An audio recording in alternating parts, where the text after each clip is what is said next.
అదే RTV app వార్తల్ని క్షణాల్లో చదివే అవకాశం ఉంటుంది. ఒక న్యూస్ పేపర్, ఒక టెలివిజన్ ఛానల్ మీ చేతుల్లో ఎప్పుడూ ఉంటాయి. కృష్ణా జిల్లా తిరువురు నియోజకవర్గ వైసీపీ నేత బరిగెల కోటేష్ ప్రస్తుతం మనతో ఉన్నారు. తిరువురు పాలిటిక్స్ గురించి ఆయనతో మాట్లాడదాం. సార్, మీ నియోజకవర్గానికి సంబంధించి మీరు మొన్నటిదాకా టికెట్ కోసం ప్రయత్నించారు, వేరే వాళ్ళకి ఇన్ఛార్జ్కి ఇచ్చారు, కానీ మీరు ఇంకా అక్కడ నియోజకవర్గంలో పనిచేస్తున్నారు, కార్యక్రమాలు చేస్తున్నారు. ఇప్పుడు కొలికిపూడి శ్రీనివాస్ అక్కడ టీడీపీ ఇన్ఛార్జి తానే అంటూ అక్కడ తన టికెట్ రాబోతుందని నీటి సత్యాగ్రహాలు యాత్రలు చేస్తున్నారు. మీ నాయకుడి విగ్రహాలు కూడా కూల్చేస్తామని ఒక సందేశాలు ఇస్తున్నారు. ఏం చెప్తారు? అంటే ఇప్పుడు మీరు చెప్పింది కరెక్ట్. నేను టికెట్ కోసం ట్రై చేశాను, నాకు మా అధిష్టానం వాళ్ళు అవకాశం కల్పించలేదు. అలా అని చెప్పేసి నేను పార్టీని వదులుకునేవాడిని కాదు, పార్టీ కోసం పనిచేస్తాను.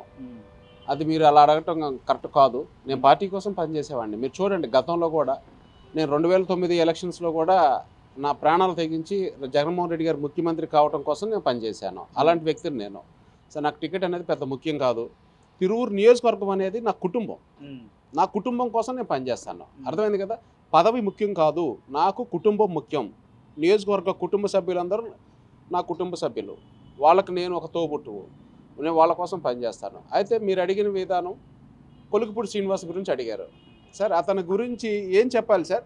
అతను నిన్నగాక మొన్న పార్టీలో టీడీపీ పార్టీలో జాయిన్ అయ్యాడు. అతను టికెట్ కోసం వచ్చాడు, ఓకే, తప్పు లేదు, నేను దాన్ని ఎక్కడ ఇచ్చాను. అతను అమరావతి ఉద్యమంలో గత కొన్ని సంవత్సరాలుగా పనిచేశాడు. ఏం చేశాడు అక్కడ? ఏం చేశాడు? ఉద్యమం అని చెప్పి అక్కడ ఉన్న ప్రజల్ని, అక్కడ ఉన్న ఉద్యమకారుల్ని తప్పుదారి పట్టించేసి వాళ్ళని ఇది చేశాడు. అక్కడేం చేయలేదు కదా అతను ఇక్కడ మా నియోజకవర్గంలో కొలికిపూడి శ్రీనివాస్ గారికి నేను ఇప్పటికీ చాలా, ఎందుకంటే మా పార్టీ మాకు డిసిప్లిన్ ముఖ్యం. నేను ఇప్పటికీ కొలికిపూడి శ్రీనివాస్ గారు ఒక సవాల్ విసురుతాను. తిరువురు నియోజకవర్గంలో ఎన్ని పంచాయతీలు ఉన్నాయి, ఎన్ని మండలాలు ఉన్నాయి? నువ్వు ఒక్కడవే స్వయంగా నీ పార్టీ ఆఫీస్కు నువ్వు వెళ్ళగలవా? నీకు దారి తెలుసా? అలాంటి వ్యక్తి మా నియోజకవర్గం వచ్చి ఈ రోజున నీటి సత్యాగ్రహం అని పెడతాం అనేది చాలా, అది హాస్యాస్పదంగా ఉంది. నవ్వుకున్నారు చాలామంది. కానీ దురదృష్టం ఏంటంటే మాకున్న నాయకులు మరి దాని మీద ఎందుకు స్పందించలేదో నాకు ఇప్పటికీ అర్థం కాలేదు. ఇప్పటికీ కూడా అర్థం కాలేదు. వాళ్ళు స్పందిస్తే బాగుండేది. అతను ఇదే క్రమంలో రాజశేఖర్ దివంగత నేత రాజశేఖర్ విగ్రహాలు కూల్చేస్తాము అని చెప్పేసి అని ఏదో వాగాడు. నేను నిజంగా చెప్తున్నా కదా, అతను రాజశేఖర రెడ్డి గారి విగ్రహాల మీద చెయ్యేమనండి, టచ్ చేయమనండి. అసలు అతనికి దమ్ము ధైర్యం ఉంటే ఛాలెంజ్ విసురుతున్నా. నేను కొలికిపూడి శ్రీనివాసరావు గారికి నేను ఛాలెంజ్ విసురుతున్నా. నేను రాజశేఖర రెడ్డి గారి అభిమానిని. ఆయన యొక్క ఇదిలో మేము ఉన్నాము, ఆయన యొక్క ఆశీర్వాదంతో, ఆయన యొక్క పార్టీలో మేము ఉన్నాం. ఇంకొకటి ఏంటంటే, తిరువురు నియోజకవర్గంలో పార్టీ పేరులో వైఎస్ఆర్ ఉంది, కానీ వాళ్ళ గుండెల్లో వైఎస్ఆర్ లేడు. ఇదే నిదర్శనం. ఎందుకంటే వాడెవడో వచ్చి విగ్రహాలు కూల్చేస్తామంటే ఒక్కడు నోరు మెదపలేదు. మరి ఎందుకు భయపడిపోయారా?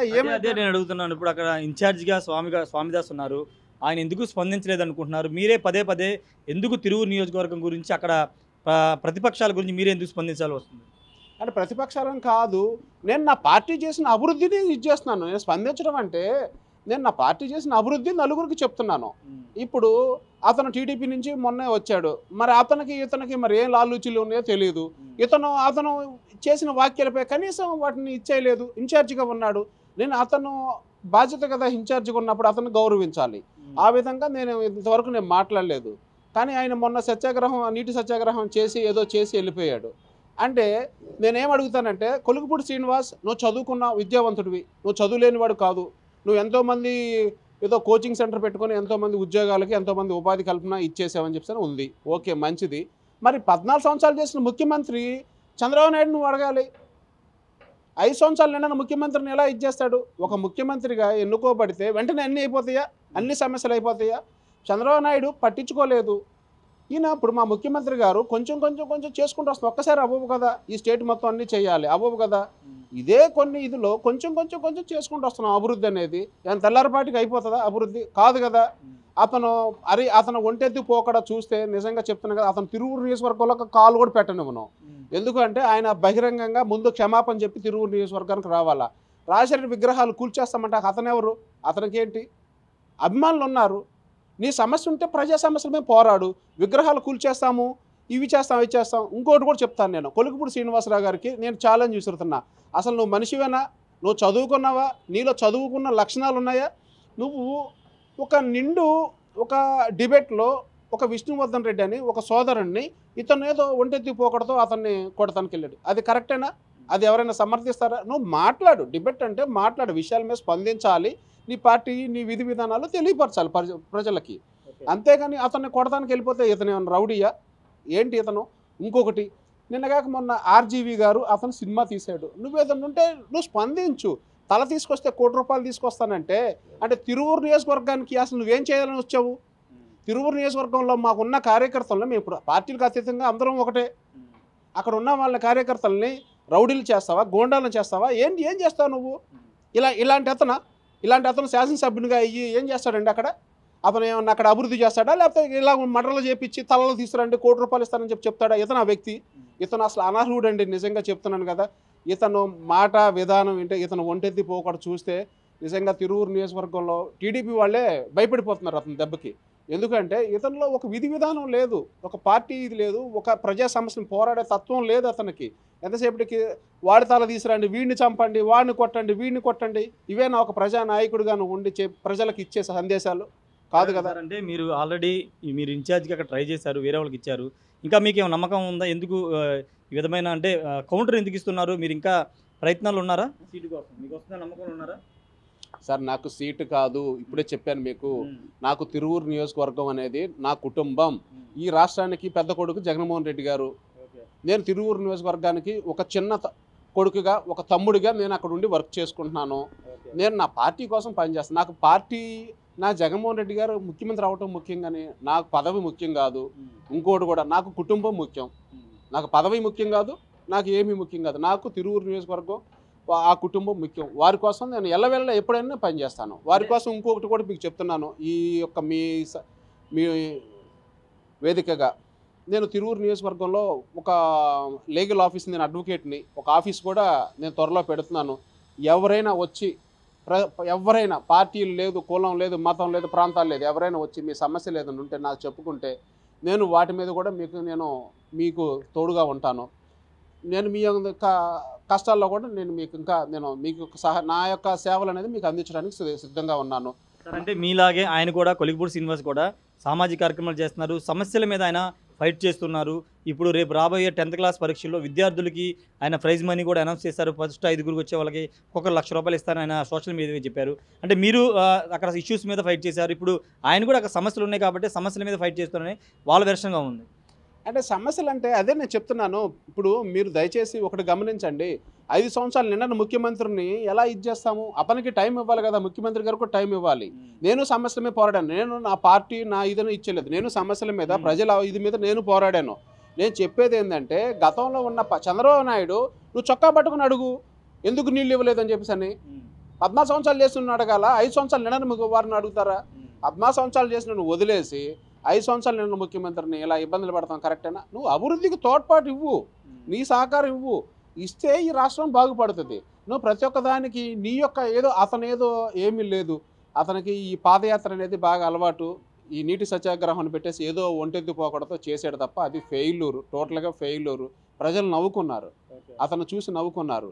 ఎందుకు అంటే ఏదైనా ఒక రోజులు అవ్వదు, ఒక వ్యక్తికి టైం ఇవ్వాలి అభివృద్ధి చేయడానికి. ఎన్నో ఉన్నాయి ఇప్పుడు రాష్ట్రంలో చూడండి, విద్య, వైద్యం ఇవన్నీ చాలా బాగున్నాయి. అలా కొన్ని దఫాలుగా కొన్ని సమస్యలు అనేది తీరుతాయి తప్ప ఒకేసారి తెల్లారిపాటికి తీరవు. ఆయనకి అవకాశం ఇవ్వాలి, ముఖ్యమంత్రి గారికి కూడా. ఇప్పుడు ఎన్నికలు ఉన్నాయి, ఆయన ఏమంటున్నాడు ముఖ్యమంత్రి గారు, వాళ్ళకి ఆ దమ్ము ఉందా?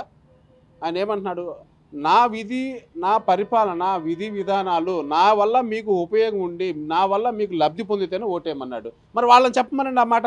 14 సంవత్సరాలు చేసి 40 years ఇండస్ట్రీ అని చెప్పుకున్న చంద్రబాబు నాయుడిని చెప్పమనండి, ఆయన చెప్పగలుగుతాడా? కుర్చీ మడత పెట్టాము, అది మడత పెట్టాము, ఇది మడత పెట్టాము అని చెప్పి చెప్పుకోవడం తప్ప వాళ్ళు ఏం మడత పెట్టారు? ప్రజలు ఎప్పుడో మడత పెట్టి పంపించేశారు. ఇంకేం నేను మడత పెట్టడానికి ఏమీ లేదు. ఫైనల్గా ఏం చెప్తారు తిరువూరు నియోజకవర్గానికి సంబంధించి? రాబోయేది అక్కడ టీడీపీ, జనసేన ఉమ్మడి అభ్యర్థి గెలవబోతున్నారంటూ ఈ కొలిగిపూడి శ్రీనివాస్ కానీ లేకపోతే జనసేన వాళ్ళు కూడా చెప్తున్నారు. మీరు మీ ఇక్కడ ఇన్ఛార్జి ప్రకటించిన వాళ్ళతో కలిసి పనిచేసి అక్కడ గెలుపు కోసం కృషి చేయబోతున్నారు, ఏం చేయబోతున్నారు? సార్ నేను పార్టీ కోసం పనిచేస్తాను. నేను పార్టీ మా ముఖ్యమంత్రి గారిని మళ్ళీ ఆయన మళ్ళీ రాబోయే ఎన్నికల్లో మళ్ళీ ముఖ్యమంత్రిగా చూడటం నా ధ్యేయం. అక్కడ ఉన్న నియోజకవర్గం ఉన్న ప్రతి ఒక్కళ్ళు నా కుటుంబ సభ్యులు, వాళ్ళకి నేను చేదోడు వాదోడుగా నా సేవలు అందించడమే నాకు ఇది. ఒకటి నేనేం చెప్తున్నానంటే ప్రజలందరికీ తెలుసు, నేను చెప్పాల్సిన అవసరం లేదు, ప్రజలకు తెలుసు కాబట్టి ప్రజలు వాళ్ళే నిర్ణయిస్తారు. కొద్ది రోజులే, ఇన్ని రోజులు ఆగిన కొంచెం రోజులు ఆగితే ప్రజలు నిర్ణయిస్తారు మళ్ళీ ఈ రాష్ట్రానికి ఎవరు కావాలి అనేది, ఎవరు అవసరం అవుతుందని కూడా ప్రజలు నిర్ణయిస్తారు. నేను అదే చెప్తున్నా, చంద్రబాబు నాయుడికి ఆ దమ్ము ధైర్యం ఉందా? ఆయన ఇంట్లో కూర్చోమనండి, నచ్చితే నా పరిపాలన నచ్చితే ఓట్లు వేస్తారని చెప్పి మరి ఆయన ఎందుకు చెప్పలేకపోతున్నాడు? మరి ఈయన ఎందుకు చెప్తున్నాడు? ఆ మాత్రం కొంచెం అన్న చంద్రబాబు నాయుడు గారికి బుద్ధి ఉండాలి కదా సార్. ఇంకొకటి, చంద్రబాబు నాయుడు ఆయన వయసు రీత్యా ఈ ప్రజలు అతన్ని తిరస్కరించారు. ఎప్పుడు ఎలా అంటే, ఒక చిన్న ఎగ్జాంపుల్, ఎక్స్పైరీ డేట్ అయిపోయిన ఒక మెడిసిన్ అతను, అలాగే అతని పార్టీ కూడా అయిపోయింది. అతని పార్టీ అధ్యక్షుడే పార్టీ లేదు బొక్క లేదు అని చెప్పేసి అతను చెప్పాడు.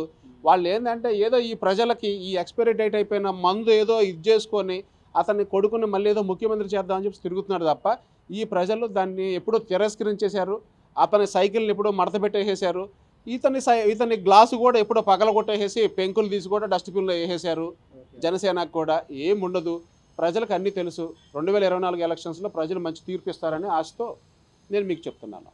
Okay, thank you sir. మొత్తంగా అయితే కొలికిరిపూడి శ్రీనివాస్ ఏ అర్హత అక్కడ చేస్తున్నారు, అక్కడ సమస్యలు అనేవి గత 2014 నుంచి 19 వరకు ఉన్నప్పుడు టీడీపీ ప్రభుత్వం ఏం చేసిందని చెబుతూ ఉన్నారు. ఖచ్చితంగా రాబోయే రోజుల్లో అక్కడ ముఖ్యమంత్రిగా జగన్మోహన్ రెడ్డి చేయడం తన లక్ష్యం. సీటు రాకపోయినా సీటు కోసం ప్రయత్నించే మాట వాస్తవమే, కానీ తనకు కాకుండా వేరే వాళ్ళకి సీటు ఇచ్చినా తాను ముఖ్యమంత్రి కోసం పనిచేస్తున్నారు. తిరువూరు నియోజకవర్గంలో అనేక సంక్షేమ కార్యక్రమాలుగా అనేక సామాజిక కార్యక్రమాలు తాను చేశాను, అది కేవలం ముఖ్యమంత్రి కోసం చేశాను. ముఖ్యమంత్రి జగన్మోహన్ రెడ్డి మరోసారి ముఖ్యమంత్రి అవ్వాలనేది తన ధ్యేయం అని చెప్తున్నారు.